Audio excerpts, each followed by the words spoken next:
Shalom, Israel.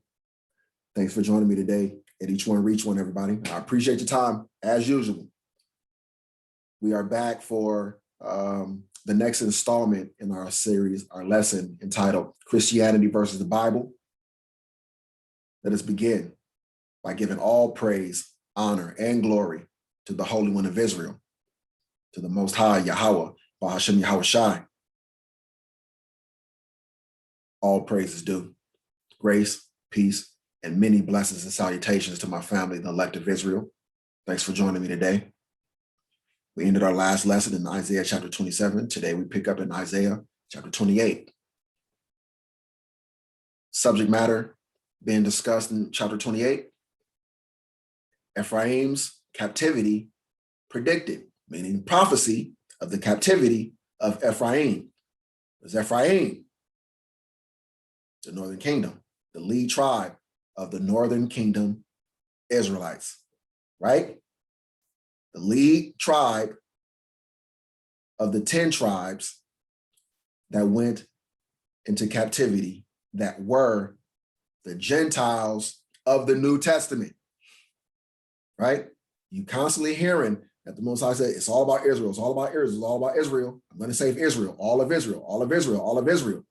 But then you hear in the New Testament, Judah, but you never hear anything about all of Israel. You never hear anything about all of the tribes, only Judah. But the Most High says all of Israel is going to be saved. So that doesn't make sense, right? Did he lie? No, he didn't lie. You guys just don't understand what's going on in the New Testament. He's not calling them Israel in the New Testament because during that time, they are no longer being called Israel. They're being called Gentiles because they have gone into captivity. They've been separated from the Most High. He took his name from them. They are the Gentiles being spoken of in the New Testament. Okay, we got to keep reiterating that. You got to see the ties between the Old Testament and the New. You can't understand the New Testament if you throw out the Old Testament, Christians. You're cherry picking the scriptures and leading yourself down the path of destruction because you are killing your own understanding, which means you're killing your own soul because you don't know who to cling to. You don't know which people to bless. All right? Isaiah chapter 28. And I don't really want to read all of this chapter. I've got the subject matter. You see what it's about. Right? So let's go and read. Woe to the crown pride because they were the lead tribe, the head tribe of the northern kingdom. That's why they were called the crown of pride, right? To the drunkards of Ephraim, whose glorious beauty is a fading flower, which are on the head of the fat valleys of them that are overcome with wine. Behold, the Lord hath a mighty and strong one, which has a tempest of hail and a destroying storm, as a flood of mighty waters overflowing, shall cast down to the earth with the hand, the crown of pride, the drunkards of Ephraim, the spiritually drunk, because they went out after idols, like in a major way. Major way. Okay? So we got that, right? The crown of pride, the drunkards of Ephraim, shall be trodden under feet. Okay? That's what happened. He sent them into captivity, had them trodden under feet. They lost all of their heritage. They were forced to discontinue from the heritage. The same way we Negroes did, right? Sounds familiar? We were sent into captivity and we had everything stripped from us. We lost all of our identity, all of our customs. We lost our language. We lost everything. The same thing happened to the Israelites of old. Nothing new under the sun. The Most High has been chastising us in the same manner throughout the generations. Right? Okay, so let's come down. Judah is warned. So the northern kingdom was spoken about, and now you see the second half of this chapter is to Judah, right? Okay, not to Christians, right? All right, let's get verse 16. Therefore, thus saith the Lord power. Let's get that again. tongue tie. Therefore, thus saith the Lord power, behold, I lay in Zion, in Judah, for a foundation, a stone, a tried stone, a precious cornerstone, a sure foundation. He that believeth shall not make haste. This is a prophecy of Yahushua, not Jesus. Yahushua, the real son of the Most High. Yahushua, the Hebrew Israelite with the Hebrew Israelite name. Fucking dumbasses. Right? Most High, this is a prophecy. Thus saith the Lord power. Behold, I lay in Zion for a foundation, a stone, a tried stone, a precious cornerstone, a sure foundation. He that believeth in what? In the Son, the precious cornerstone, the tried stone, the foundation that was laid in Zion by I, who is the Father, that he that believeth shall not make haste. He, see, he said see, context. He who? He in Zion, not he of the whole earth, that he of Zion that believeth shall not make haste. See, you Christians love to try to take things and spin it for your own benefit, but it doesn't work because it's not talking, context matters. You got to read the context clues, right? All right, continuing on. Isaiah chapter 29, verse 1. Woe to Ariel, the city where David dwelt. Add ye year to year. Let them kill sacrifices. Okay, I read this to show who this chapter is speaking to. All right. All right, so now let's get down to verse 10. Again,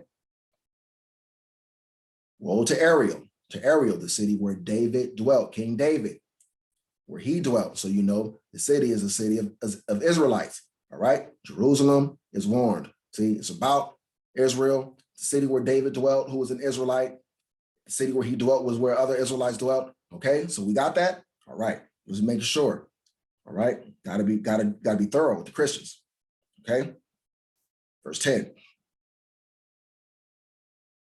For Yahweh hath poured out upon you, Israel, the spirit of deep sleep, and hath closed your eyes. The prophets and your rulers, the seers hath he covered. This is what happened to us, Israel. He's explaining what he was going to do to us. He poured out upon us the spirit of deep sleep. This is why we forgot ourselves. We lost. That's what the deep sleep was. We lost remembrance of ourselves. We forgot ourselves. We discontinued from our heritage. We forgot who the fuck we were. We let these people tell us that we were a fucking crayon color, that we don't even match. Tell us we're black, we're obviously brown, but we accept that shit.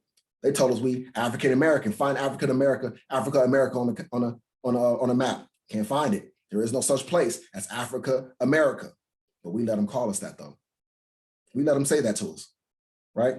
And just accept that shit like dummies. That's why they have no respect for us. We accept the shit that makes no fucking sense. But, you know, look at the white folks. They do too. Look at the Christians. They believe in Christianity. They believe that they can be saved. And that makes no fucking sense. The book doesn't say that, but they believe it anyway. Right? So they ain't any fucking smarter than we are. Or we were. Because the elect of Israel, we are the wise. We were made wise again. We have understanding given to us once again. Right? Let's read that again. For the Lord, Yahweh, hath poured out upon you, Israel, the spirit of deep sleep, and hath closed your eyes. The prophets and your rulers, the seers, hath he covered. All of us, all our prophets have been covered. Our rulers have been covered. The seers, he's covered. No one knew we were the people anymore.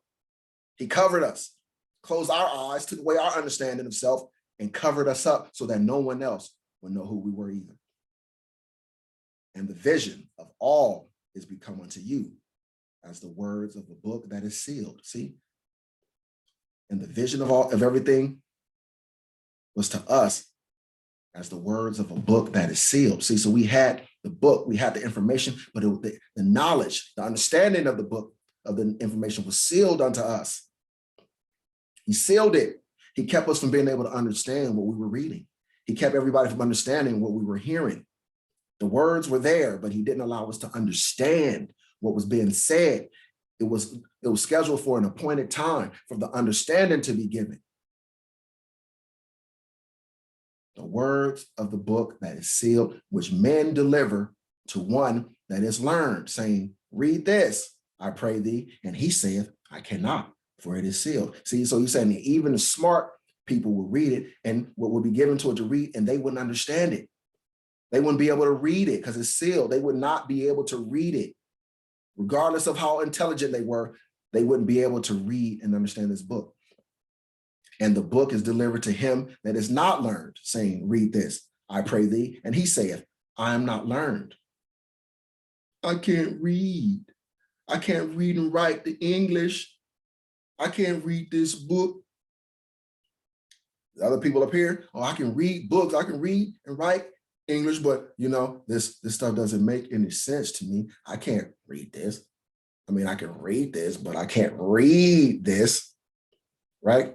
Wherefore the Lord said, for as much as this people draw near me with their mouth and with their lips do honor me, but have removed their heart far from me, and their fear toward me is taught by the precept of men. Therefore, behold, I will proceed to do a marvelous work among this people, even a marvelous work and a wonder.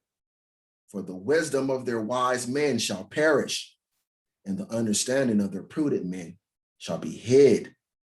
The wisdom of their wise men shall perish. The so-called smarts and wisdom of the so-called wise of these Gentiles and these other people, they've been trying to convince us that they were smart, they had the wisdom, they had the knowledge, they had all the understanding, and that they had the ability and know-how to teach us this book. The Most High is making it manifest that they knew nothing. He's caused all their wisdom to perish, to vanish. And the understanding of their prudent men shall be hid. They have no understanding. Right? Woe unto them that seek deep to hide their counsel from the Lord Yahweh, and their works are in the dark. And they say, who seeth us? And who knoweth us? That's what they do. They thought they've been hidden from the eyes of the Lord all this time. Like he wasn't watching and paying attention to everything that they were doing. See, because he wasn't punishing them. They thought he wasn't paying attention. They thought he quit looking. They thought he threw us out and quit watching because they weren't getting punished. They were just allowed to just keep fucking up. So they're like, oh, he's not even looking anymore. And so their evils and wickedness increased. And that's what he did. He did that on purpose. He let them do that. He let them believe that he had cast us out and abandoned us, and that he abandoned the earth and no longer cared and was no longer watching, so that their iniquities and their transgressions could abound, so that they would deserve the destruction of a wicked people. That's what he did. He let them pile up their bill, let them run up the tab. Oh boy, they've ate all they can eat. They feasted on everything on the menu with like gluttonous pigs. But now the Most High has sent his men along, his spiritual waiters. Here's your tab, good sir. Yep, time to pay up. Bills due. Bills due. Got to pay. Oh yeah, they thought they were going to get out of it. No. Surely you're turning of things upside down. Who did that? Look, yes, these people, look who run the earth. Did they not turn everything of the Most High upside down? Did they not turn everything upside down? Yes, they did. Surely your time, that's how you know who it's talking about, who this is talking to. Surely your turning of things upside down shall be esteemed as the potter's clay. For shall the work say of him that made it, he made me not? See, they're trying to say that there is no God. There is no power. We evolved out of monkeys. That's what they're saying. This is what they did. They try to erase him. But he's like, how in the heck is it possible for the clay to say to the potter, you didn't make me? How's it going to do that? It's impossible. Or shall the thing framed say of him that framed it, he hath no understanding? Look, blessing after discipline. See, he disciplined his people. The slavery, everything we went through was discipline. But what was promised to come after? Blessing. Blessing. Verse 17, it is not yet a very little while, and Lebanon shall be turned into a fruitful field, and the fruitful field shall be esteemed as a forest. See, they badly want to make you believe it's those people over there, it's the land over there, and they you know what I'm saying? And that's what they want you to believe, that they are the esteemed forest, right? It is not yet a very little while, and Lebanon shall be turned into a fruitful field, and the fruitful field shall be esteemed as a forest. Remember, because trees represent people, nations. When you have a whole bunch of nations, a whole bunch of trees, that's a forest. You got a whole bunch of nations, forest, see, similar to. All right, in that day shall the deaf hear the words of the book. See, it was appointed for a time to come when people would be given the ability to hear the words of the book, and the eyes of the blind shall see out of obscurity and out of darkness. That's happening now. Everything we couldn't understand in this book before, we now understand. It was sealed till the end because he can do that. He is the Almighty. He can allow you to see words right in front of you and have no understanding of what the fuck you're looking at. He did that. And now he's given understanding to the people, his men first. We are supposed to be the light to the people. They're supposed to get the light and understanding and knowledge and wisdom through us. He's taken away their wisdom and caused their wisdom to perish. He's making our wisdom, the true wisdom, to flourish. The meek, the lowly of the earth. Who's that? Who's at the bottom in all of society, in every place where they reside? The so-called Negro, right? That's the meek of the earth. The meek also shall increase their joy in Yahweh. And the poor among men shall rejoice in the Holy One of Israel. Who are the poor among men? The Israelites. Tell you, the Negroes are the Israelites. Who are the poor among men? The Most High is telling you who they are. And even if he didn't tell you, you can look around and see. You notice how what's here in the book, it lines up parallel to what you see in the world. You see how they line up? The only way this shit doesn't make sense is when you believe the church, the Christian church. It's the only way none of this makes sense. For the terrible one is brought to naught, the terrible one. Sons of Japheth, terrible one. These heathens that rule over us, the terrible one. White man, the devil, is brought to naught. And the scorner is consumed. The scorner, oh man, those aren't the people. Those aren't the people. They ain't the people. Those are African Americans. Those are the crayon colored people that ain't even the color of the crayon we keep telling them that they are. They are the scorners, and they are consumed. And all that watch for iniquity are cut off. That make a man an offender for a word, and lay a snare for him that reproveth in the gate, and turn aside the just for a thing of naught. Listen.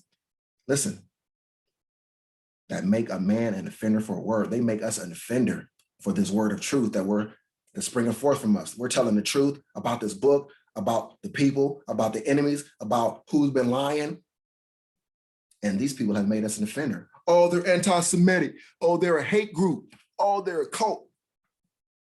Right? That's what they say. They've made us an offender for a word. We're just preaching the word. And they're acting like we've committed the biggest atrocities known to man. This is what they do.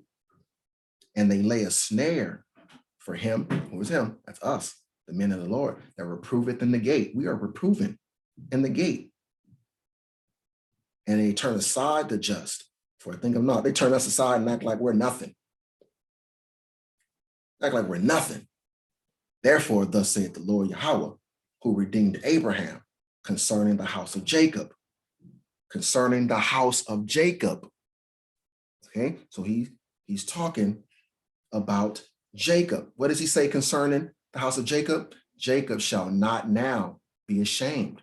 So this is future. Not now be ashamed. We will not now be ashamed.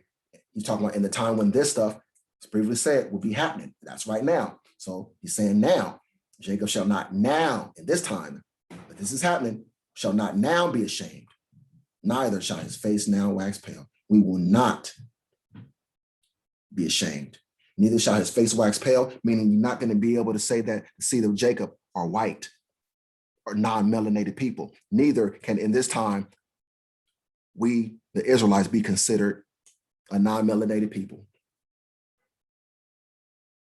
But when he seeth his children, the work of mine hands, in the midst of him, they shall sanctify my name and sanctify the Holy One of Jacob, the Holy One of Jacob, the Holy One of Jacob, and shall fear the power of Israel.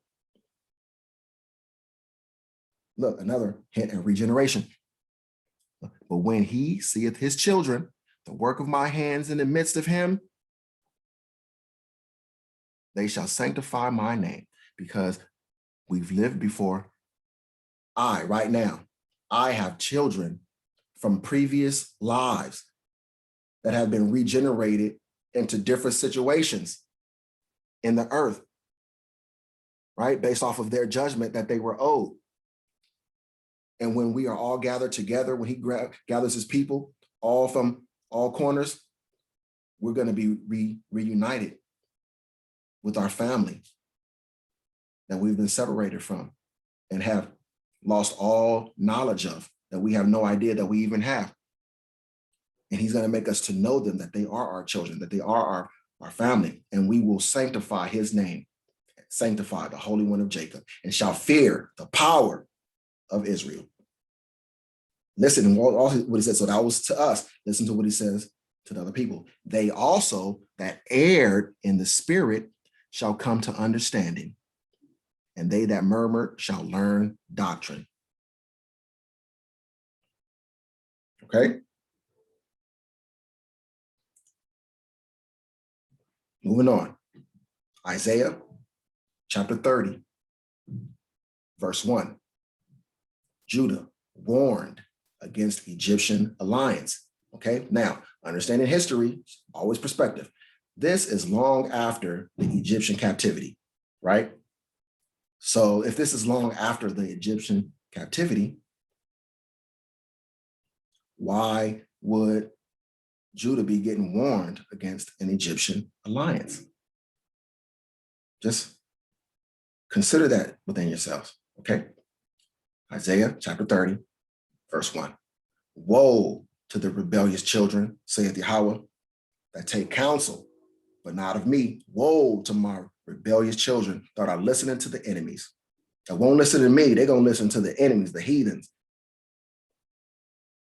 Woe unto you, and that cover with the covering, but not of my spirit, that they may add sin to sin, that walk to go down into Egypt, that run to the enemies, the heathens, the white folks, for everything, and have not asked at my mouth. We don't pray to the Most High to take care of us. We run down to our enemies, for our enemies to show us some kind of mercy, some kind of signs, some kind of mercy and goodness, to strengthen themselves in the strength of Pharaoh. See, the strength of themselves, meaning we're not leaning on him. See, he wants us to lean on him for everything. He don't want us to run to our enemies for everything, for anything, rather. But this is what our people have done for a long time, especially our women, aligning themselves with our enemies to strengthen themselves in the strength of the Pharaoh, aka the white man, and to trust in the shadow of Egypt. They trust in the shadow of Egypt. Nobody, besides white men, who loves bondage, this place of captivity and bondage more than them. I mean, as much as them, the Negro woman who was exalted to a position she has never been in all throughout history, and badly want to keep a matriarchy going inside the Black communities. So fights on behalf of white supremacy, fight to keep the black man, supposedly. I always see the air quotes when I say that. Always fight to see the Israelite man, fight to keep the Israelite man beneath her, right? This is what they do. Therefore, shall the strength of Pharaoh be your shame. See, you relied on their strength, right? You relied on his cover and his protection, and that's going to be your shame because you should have been relying and trusting on your men, ladies. You should have been making your men strong, but you didn't. You were weakening your men through simpery and all this matriarch teachings that y'all been doing. Y'all been destroying the children, making the little boys girls and the little girls boys, making the boys feminine and the girls masculine, teaching the girls to be independent and not need no man, and teaching the boys that, you know what I'm saying, that simping is the way and that they gotta, you know what I'm saying, be what is it, kicking posts and slaves to the woman, making the men weak so they couldn't properly stand up and be strong. The Negro woman, she raised her boys to be poodles. White women, oh, they raised little monsters. They raised little pit bulls and Rottweilers. They understand that their strength came from the strength of the men of their nation. See, and so they wanted power.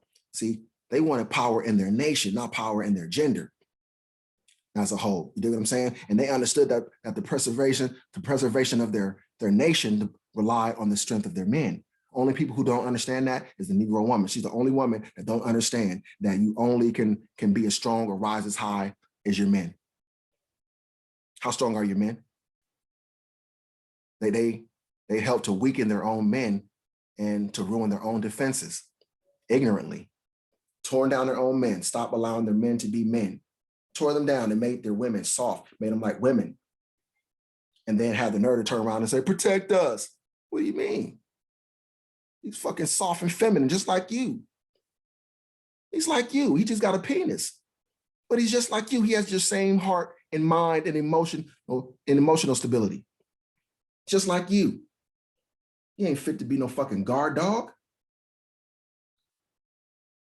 It's a fucking kitten. That's why he says, therefore shall the strength of Pharaoh be your shame, and the trust in the shadow of Egypt, your confusion. You're going to be confused. Our women will be confused. The 2/3 of our nation, even men, will be confused. They are being confused now. They have no idea what's going on. They are in utter confusion right now, trying to cling to this world. They don't want this world to fade, right? They have Stockholm syndrome. They're happy in their oppression. They trust in the strength of Pharaoh. They hoping that the strength of these people in rulership never fade away, never go away, and it shall be their shame.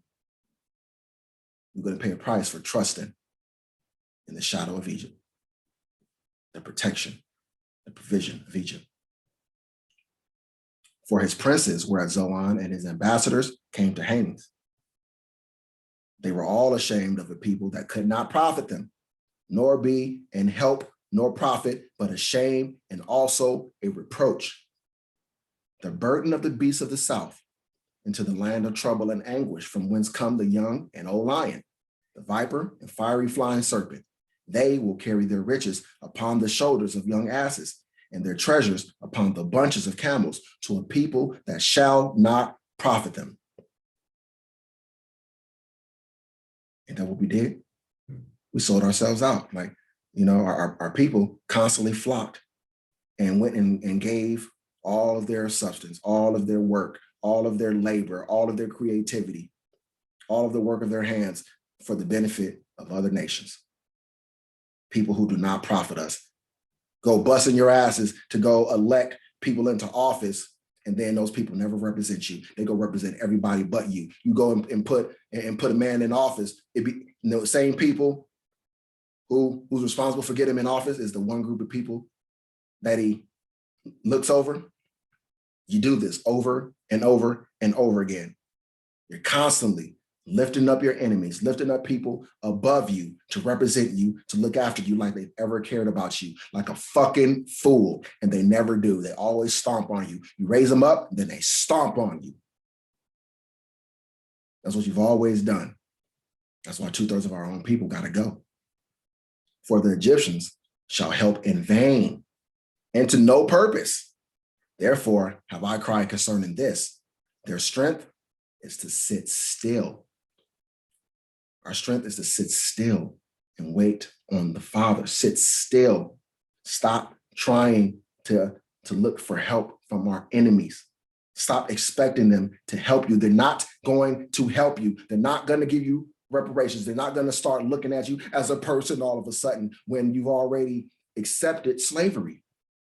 You accept being called Black, you accept slavery. You accept being called African American, you accept slavery. That is a term given to their property.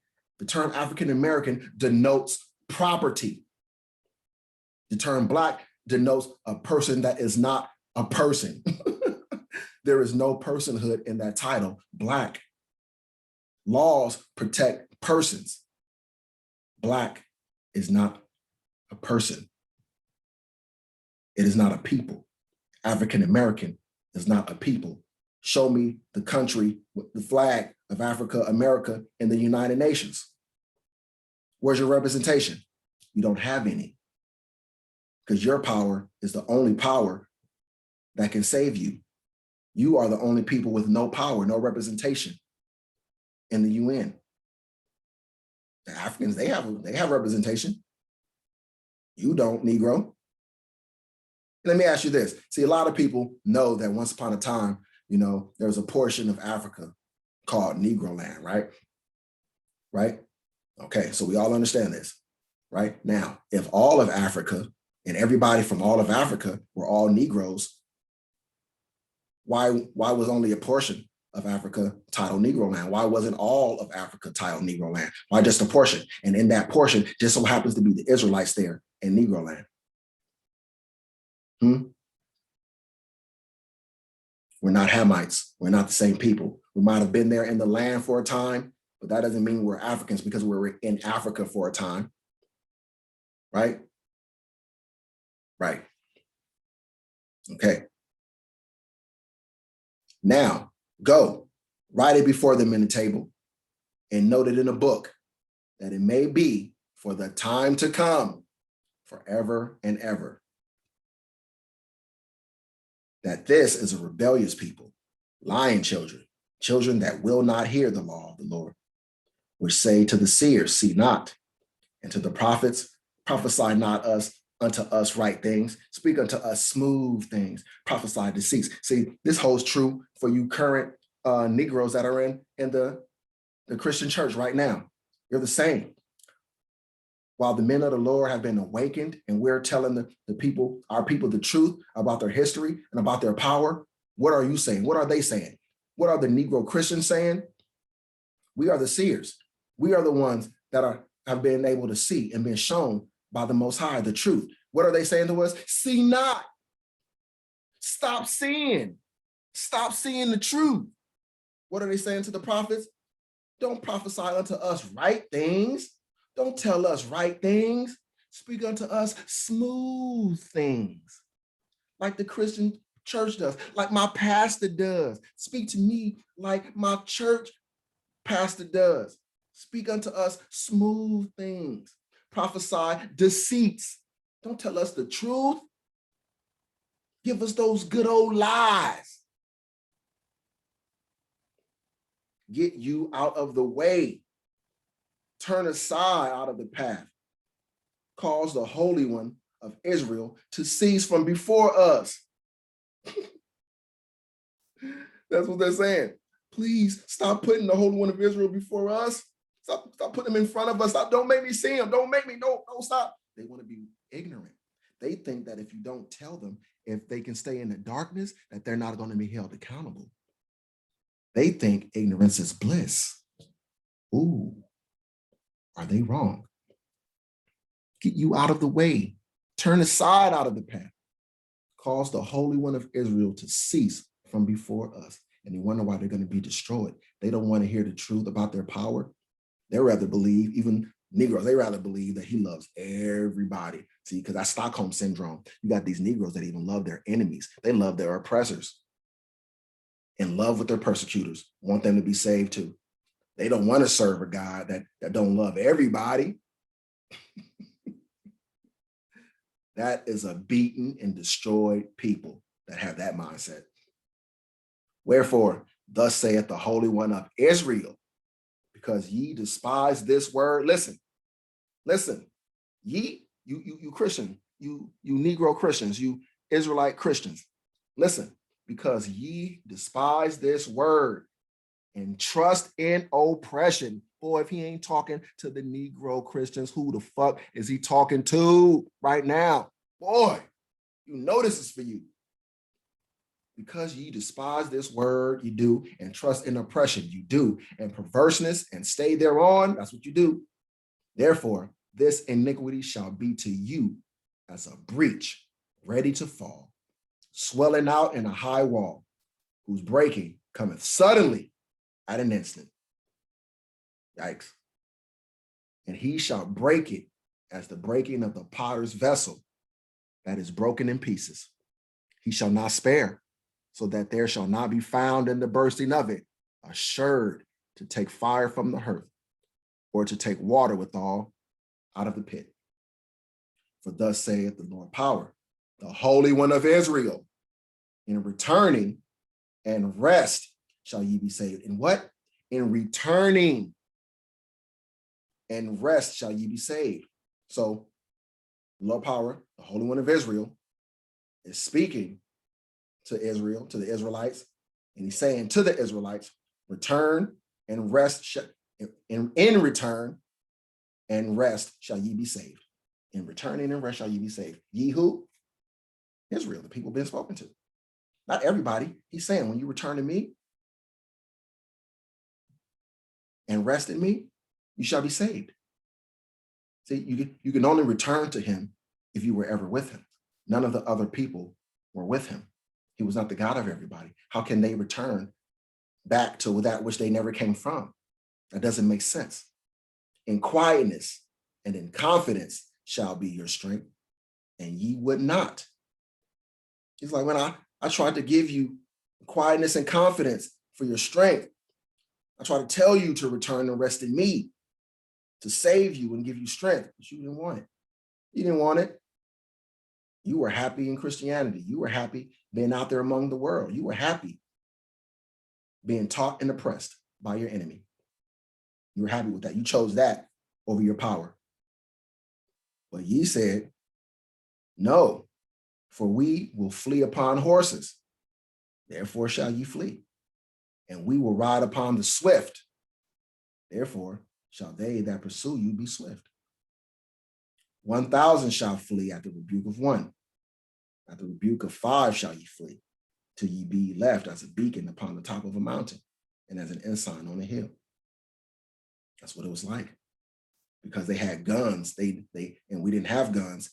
They didn't need a bunch of people to scatter a bunch of people or to control a bunch of people. They were given the weaponry to subdue a mighty people. Verse 18. And therefore will Yahweh wait. He was going to do what? He's going to wait. No, he's going to throw away the people because he's pissed off. He's going to wait that he may be gracious unto you. And therefore will he be exalted, that he may have mercy upon you, that he may do what? That he may have mercy upon you. You who? To Israel. For Yahweh is a power of judgment. Blessed are all they that wait for him. All they of Israel, not all they of the earth, all they of Israel that wait for him. For the people shall dwell in Zion at Jerusalem. Thou shalt weep no more.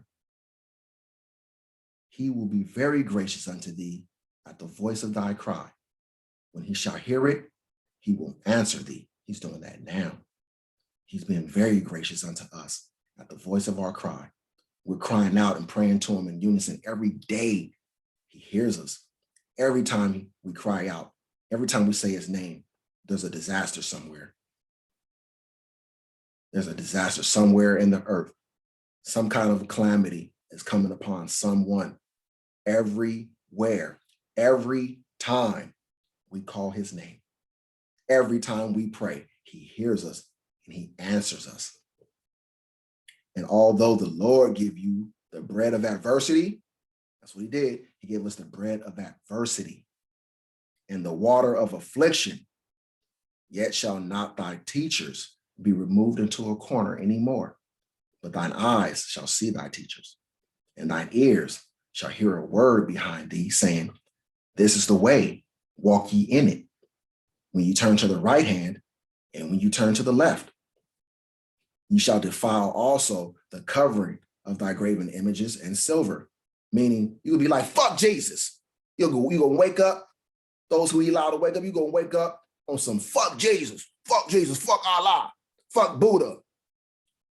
Everything that you once worshiped and held up and idolized and disrespected the Most High with, you're going to wake up and you're going to defile that thing. And the ornament of thy molten images of gold, thou shalt cast them away as a menstruous cloth. Menstruous cloth. That's what he said. You're going to cast away all your idols as a menstruous cloth in these latter days. We're waking up and we're discarding all of that shit like something filthy, as filthy as a fucking menstruous cloth. Like, get it far from me. That's what he said we would do. We're doing that now. We're doing that now. Thou shalt say unto it, get thee hence. Then shall he give the rain of thy seed, that thou shalt sow the ground withal, and bread of the increase of the earth, and it shall be fat and plenteous. In that day shall thy cattle feed in large pastures. The oxen likewise, and the young asses, the ground shall eat clean provender. Okay, let me say that again.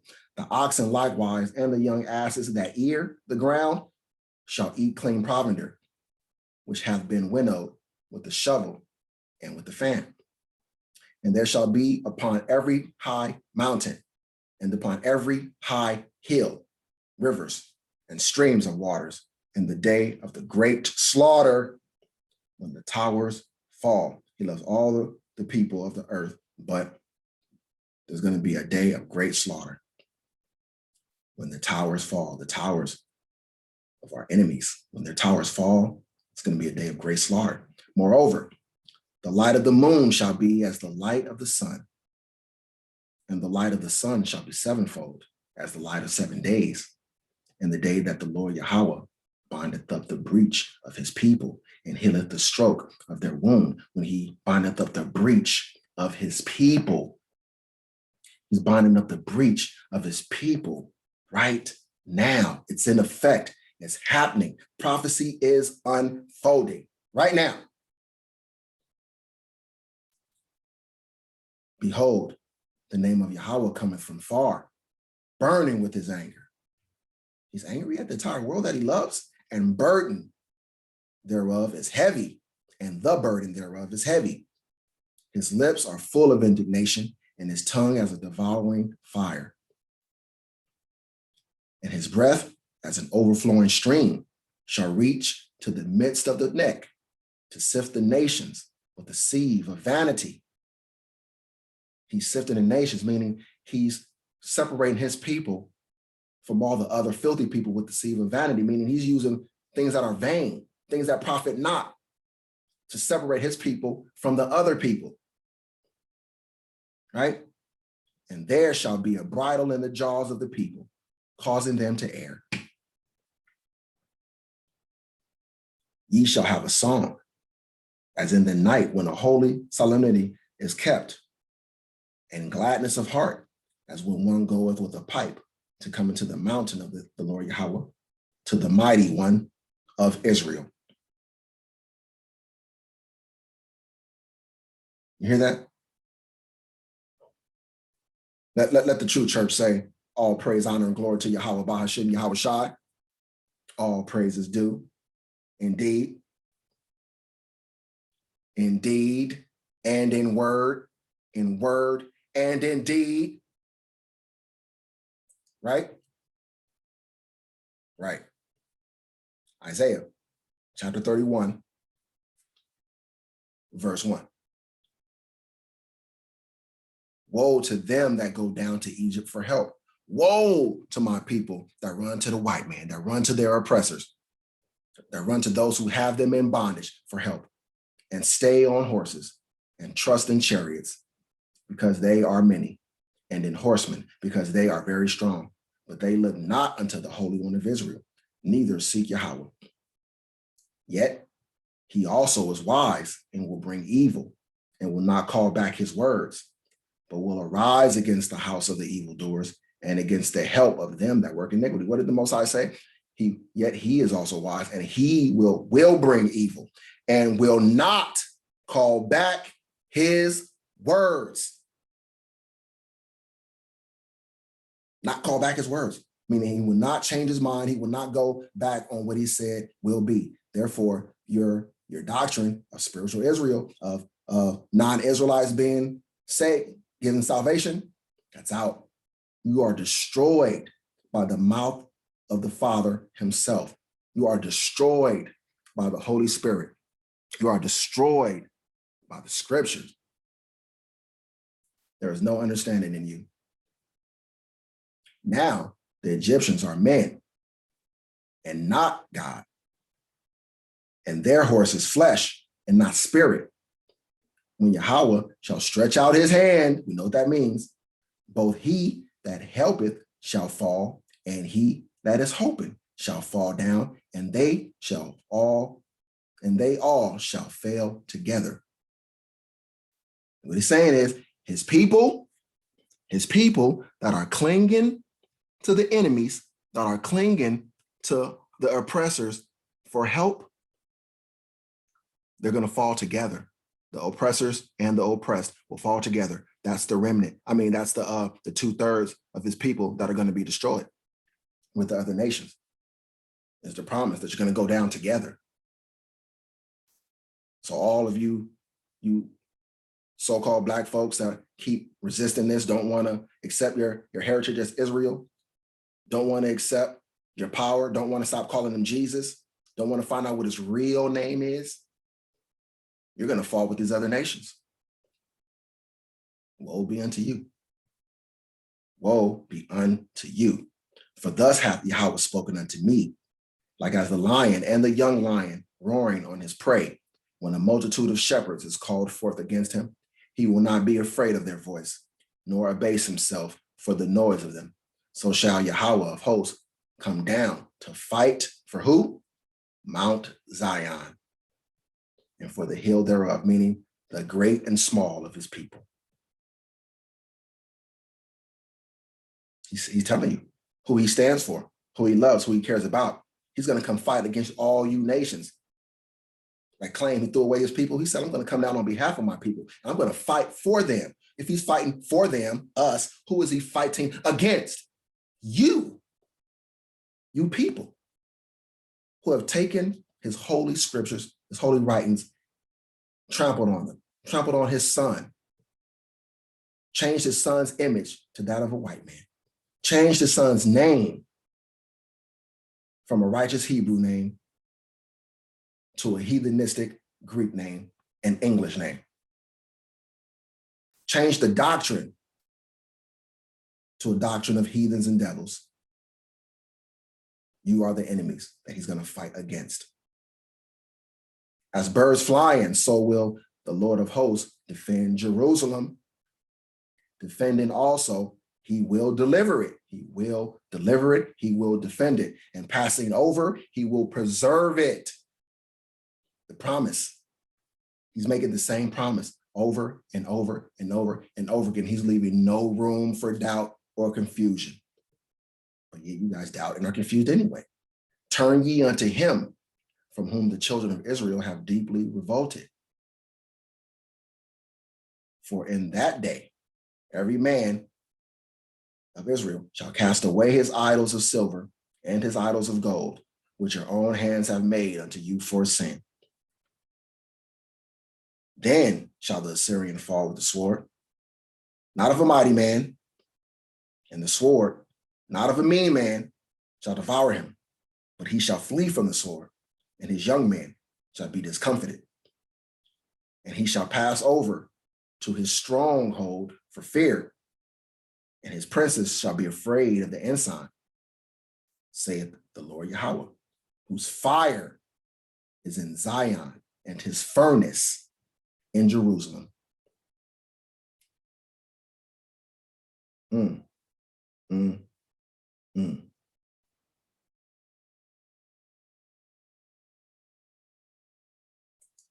Keep it moving.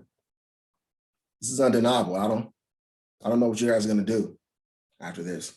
There will be weeping and gnashing of teeth for sure. Isaiah chapter 32, verse 1. The glorious future. See, prophecy. This entire book is about the same people. It's about the history of them and what happened to them, what they went through, and what will happen to them. All about one people. Behold, a king shall reign in righteousness, and princes shall rule in judgment. Behold, a king shall reign in righteousness. This is the future, the glorious future. Who's the king? Yahweh Shai, right? Who you guys ignorantly call Jesus. Once again, he shall reign in righteousness. But look at the second part. And princes shall rule in judgment. Let's use some common sense here. Okay? Are princes normally from all nations of people? Are princes naturally related to a king? Yes.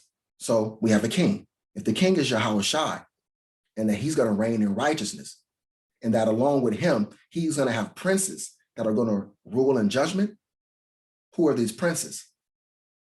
Wouldn't it make sense that these princes will be people related to him? Because princes are related to the king, right? Right?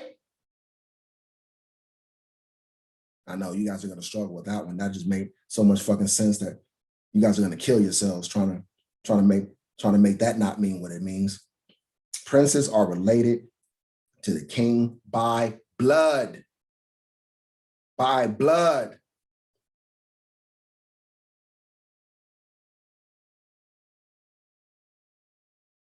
Go on and wrestle with that for a while.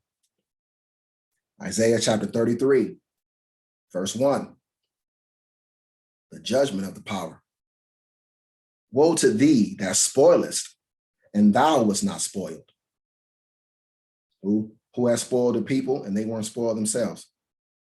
Who spoiled the people that wasn't fucking with them? Who did this? Who enslaved the people that wasn't fucking with them? Who came against the people and spoiled them that wasn't even thinking about them? Caused them no harm or no hurt? Woe to thee, destruction to thee. Not you get to be saved later on when Jesus comes. No, woe, destruction to thee that spoilest, and thou was not spoiled, and dealest treacherously, and they dealt not treacherously with thee. When thou shalt cease to spoil, thou shalt be spoiled. Listen, here's the promise. He's going to bring the spoiling of Israel to a cease, to a halt. And then what happens next after he stops the people who spoil Israel from spoiling them? Thou shalt be spoiled. They will turn around and be spoiled. Remember when he said they will take them captives who captives they were? Notice how this lines up, no contradiction. And when thou shalt make an end to deal treacherously, they shall deal treacherously with thee. The tables will turn. The tables will turn. O Lord Yahweh, be gracious unto us. We have waited for thee. Be thou their arm every morning, our salvation, also in the time of trouble. Come on, white folks. Come on, Christians. Come on, all of you people that are non-Israelites. When was your time of trouble? In the end time, his people would still be experiencing their time of trouble. You're going to try to really convince the rest of us that you are the people, that this fits you? that you are experiencing your time of trouble, well, it is coming upon you now. Yeah, now. But prior to 2019, see, prior to 2019, when was your time of trouble? You guys notice, that the 100-year prophecy of the Israelites being in captivity? And no, this wasn't in the time of the Egyptian captivity, because they didn't spend 400 years in captivity. They went into Egypt voluntarily. They were not snatched and taken into Egypt against their will and made prisoners against their will. They lived and dwelled in Egypt for a long time, lusciously, living it up for a long time. And then they went through a period of captivity. This didn't pertain to that time. When did those other people go through a 400-year captivity? So-called Negroes went into captivity in 1619. Right? The so-called Israelites went into captivity in 1619. The 400-year captivity ended in 2019. The United States even recognized the 400-year captivity of the Israelites coming to an end in 2019. They recognized it. He said, after our captivity, he was going to turn the curses on other nations. Things would be reversed. And you notice in 2019, our captivity ended. And then what happened at the end of our captivity? The plague. Oh, everything changed. The whole world started falling. The sky started falling. As soon as our 400-year captivity ended, the sky started falling upon the heads of the heathens and Gentiles. Coincidence? I don't think so. I don't think so. Verse 3, let's continue. At the noise of the tumult, the people fled. At the lifting up of thyself, the nations were scattered. And your spoil shall be gathered like the gathering of the caterpillar. As the running to and fro of locusts shall he run upon them. Yahweh is exalted. He's been exalted now. He wasn't exalted before. For he dwelleth on high. He hath filled Zion with judgment and righteousness. That's what's going on. He's filling us, Zion, with judgment and righteousness. 2/3 of us are getting judgment. See, the killing in the street, the George Floyd situations, and all these different, murders of Negroes and things that you see happening in the world. See, there's going to be 2 things happening in the end time. His people, his children will be going to, there's 2 different groups. The group that is getting judgment and the group that is being filled with righteousness. The 1/3, the elect, are being filled with righteousness. The 2/3 are being filled with judgment. And listen, and wisdom and knowledge shall be the stability of thy times and strength of salvation. The fear of Yahweh is his treasure. Listen, he promises that in these times, the latter days, that he will give us wisdom and knowledge to make us stable in these times, to be the strength of our salvation, that our wisdom and the knowledge that he gives us will make us stable and will give us strength, knowing our salvation. That's what's happening now. He has made his men wise. He's given us knowledge and wisdom of ourselves again, of the book, gives us knowledge and wisdom of the truth. He's made us stable. Everybody else is freaking out and falling apart, but we are calm in the midst of the storm. We're stable. We have his word, his promise to rely on. The wisdom and the knowledge that he's given us are the stability of our times, and it's the strength of our salvation. The fear of our power is our treasure. Our treasure. You dig it? Behold, their valiant ones shall cry without. The ambassadors of peace shall weep bitterly. There, the other nations. Their valiant ones. Who are their valiant ones? Their Navy SEALs and their special ops and all their highly trained military personnel, and it's their valiant ones shall cry without. Their ambassadors of peace shall weep bitterly. The highways lie waste. The wayfaring man ceaseth. He hath broken the covenant. He hath despised the cities. He regardeth no man. See, because there was a covenant that the Most High had with all the people. All the people groups were given their own land. The Most High had an agreement with all the people of the earth. Everyone was to stay in their own land. But these people, they went across the entire earth, destroying, robbing, pillaging, and taking what didn't belong to them. They broke the covenant, and they have despised the cities. They regarded no man. The earth mourneth and languisheth. Lebanon is ashamed and hewn down. Sharon is like a wilderness, and Bashan and Carmel shake off their fruits. Now will I rise, saith Yahweh. Now will I be exalted. Now will I lift up myself. The time and end, he said he's going to do all this. I'm going to lift up my people, and I'm going to lift up myself. He's using us to lift up him. We are his mouthpieces. The work that he works in us, when everybody witness what happens with the so-called Negroes, he will be glorified. They're going to know. They're going to know. There's going to be no mystery. We will not have to convince anybody that we're the people. We will not have to convince anybody that there's only one true living power. Just one. And it's the Holy One of Israel, Yahweh Ba'ashem Yahweh Shai.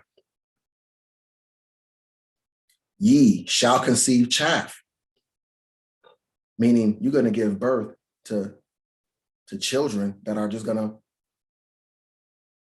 going to give birth to children only for them to be taken away and blown away. And right? Ye shall bring forth stubble. Stubble. What is stubble? You shall conceive chaff and bring forth stubble. The cut stalks of grain plants left sticking out of the ground after the grain is harvested. Short, stiff hairs growing on a part of the body that has not been shaved for a while. Okay, that's protected body. But the first one is the one we want. The cut stalks of grain plants left sticking out of the ground after the grain is harvested. Applied here, ye shall bring forth stubble, meaning children that will be cut off. They won't reach, or they will be cut down, cut off. Your breath as fire shall devour you.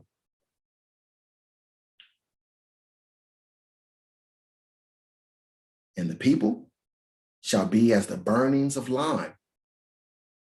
As thorns cut up, shall they be burned in the fire.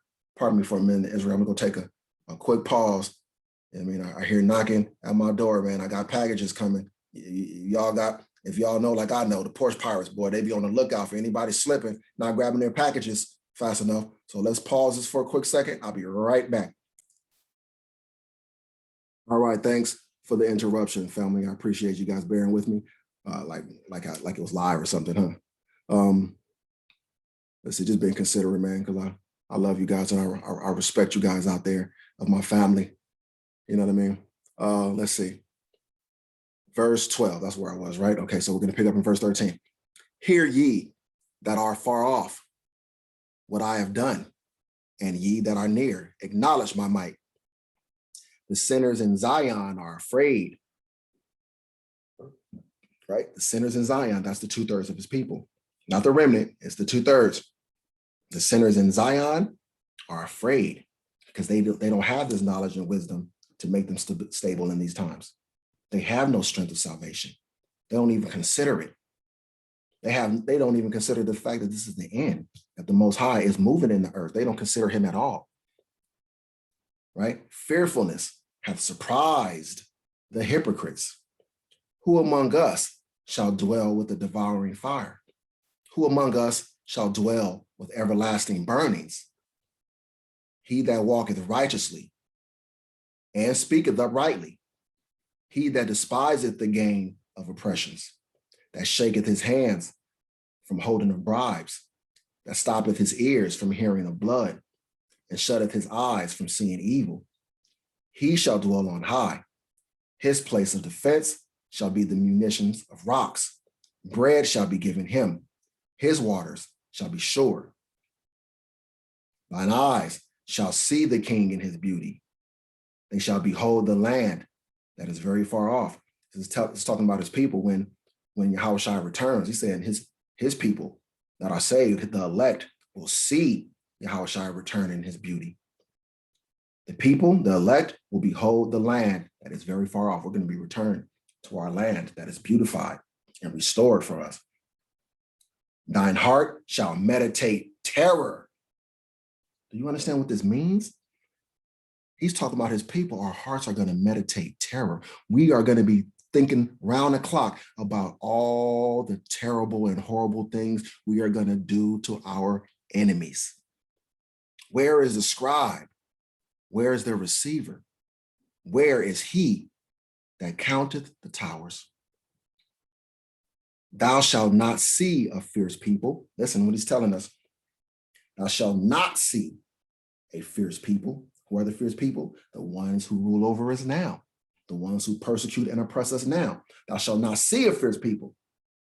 A people of a deeper speech than thou canst perceive.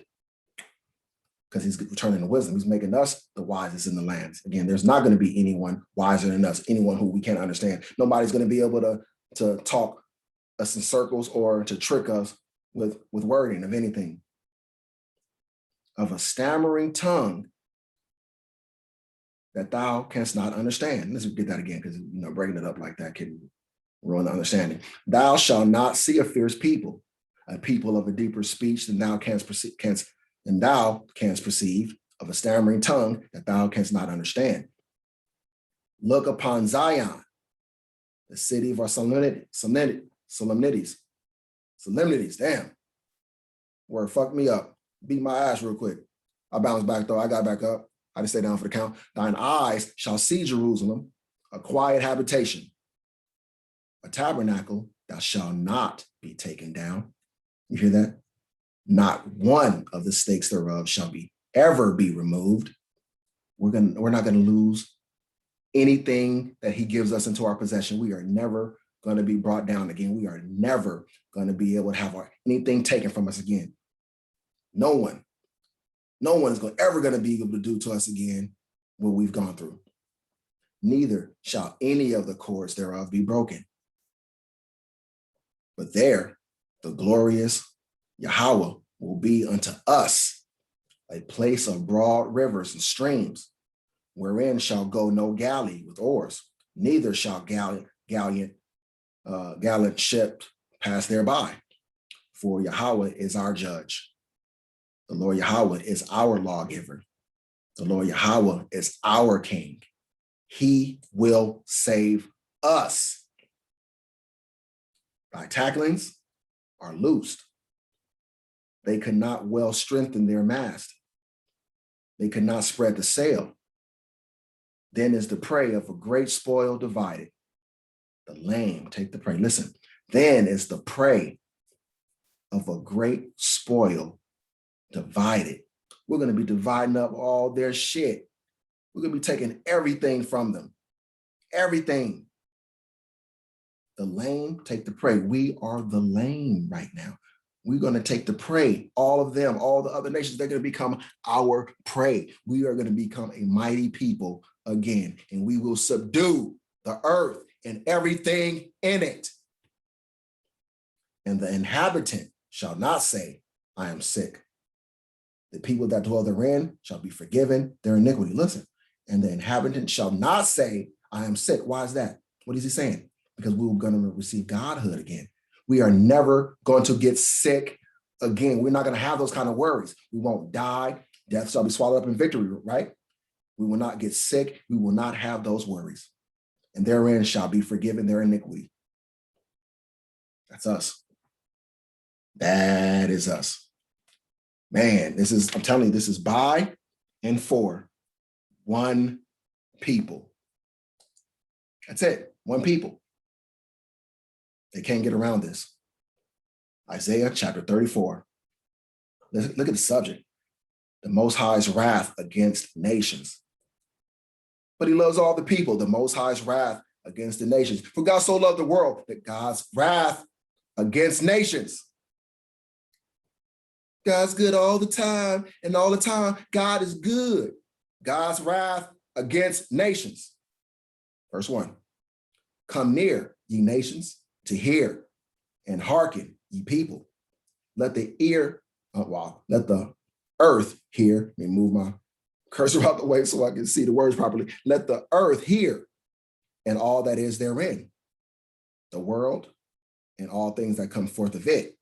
See how, again, there's a difference between earth and world. Ye people, let the earth hear. It means everybody on the planet, and all that is therein.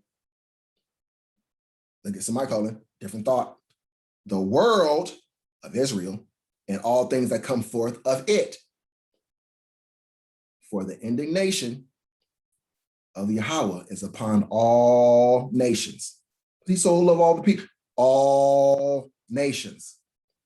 And his fury upon all their armies. What? All their armies.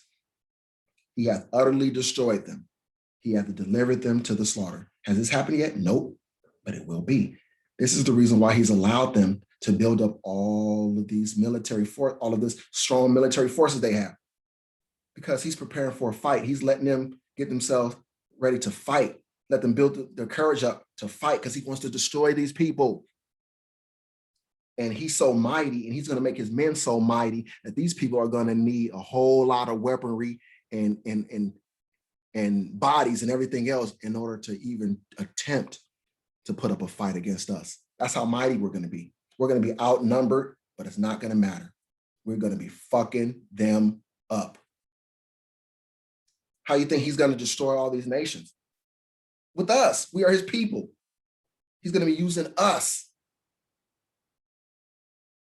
That's how his indignation is going to be upon all nations. That's how his fury shall be upon all their armies. He hath utterly destroyed them using us. That's how he's going to do it. We are the weapons of his warfare. He hath delivered them to the slaughter. He's doing that now. He's delivering them to the slaughter like sheep. They have no idea what they're walking towards. Their slain also shall be cast out, and their stink shall come up out of their carcasses, and the mountains shall be melted with their blood. And all the host of heaven shall be dissolved. And all the host of heaven shall be dissolved. Armies, hosts, armies of heaven, that's rulership. So all the armies of the people in rulership shall be dissolved, and the heavens shall be rolled together as a scroll. All the rulership of the world, of the earth, shall be rolled together as a scroll, and all their host shall fall down as the leaf falleth off from the vine, and as a falling fig from the fig tree. For my sword shall be bathed in heaven. Listen, the rulership. I mean, he said, I'm going to kill you. Everybody in rulership right now. Everybody who's running the world, my sword shall be bathed in you. Heaven, the rulership, the people at the top. I'm going to kill you. Not save you if you call on Jesus. Behold, it shall come down upon Idumea and upon the people of my curse to judgment. The sword of the Lord Yahweh is filled with blood. God is good all the time. A false weight is an abomination to the Lord. He created good and evil. Good and evil. So no, he's not good all the time. It's filled with blood. The sword of the Lord Yahweh is filled with blood. It is made fat with fatness, and with the blood of lambs and goats, with the fat of the kidneys of rams, for the Lord Yahweh hath a sacrifice in Basra, and a great slaughter in the land of Idumea. He's telling you, when Yahweh Shai returns, it's going to be a great slaughter. Look on the map, find out where Basra, find out where it is. Find out what the land of Idumea is, what Idumea refers to. Look it up. And the unicorns shall come down with them, and the bullocks with the bulls, and their land shall be soaked with blood, and their dust made fat with fatness. For it is the day of Yahweh's vengeance, and the year of recompenses for the controversy of Zion. There's a controversy because the world, everybody around the world has come together and trampled on his people. So his vengeance is coming. The year of recompenses for the controversy of Zion. Wow. Wow. Amazing, right? If you're Israel, one of the elect, this is some of the most pleasing words you could ever hear. You're being uplifted and exhorted. You feel good. You feel amazing right now. But to the 2/3 of our people and to all of the other nations who know what they have done, know what they have thought, know what they have said concerning his people, know that they hate and despise his people, knows what their forefathers have done, and who are starting to understand now that regeneration is a thing and that they've lived before, and there's a great chance that in one of their lives that they've persecuted his children. Oh, the fear, the agony, the pain that they're going through right now, it's unbearable. It is a time of great distress for them to be given this information. This is horrible news. This is horrible news. Oh, well, fuck them. Fuck them. Let's go ahead and put the bow tie on this one, Israel. Give it all praise, all the honor, and all the glory to Yahweh, our glorious Father, and to our Master, Lord, Savior, and Redeemer, Yahweh Shai. All praise is due. This concludes this installment of Christianity versus the Bible. Once again, it's not a fair fight. It's not even a fight. This is a bloodbath. I'll see you guys soon on the next one, Israel. You guys stay tuned, all right? I love you out there, man. Shalom.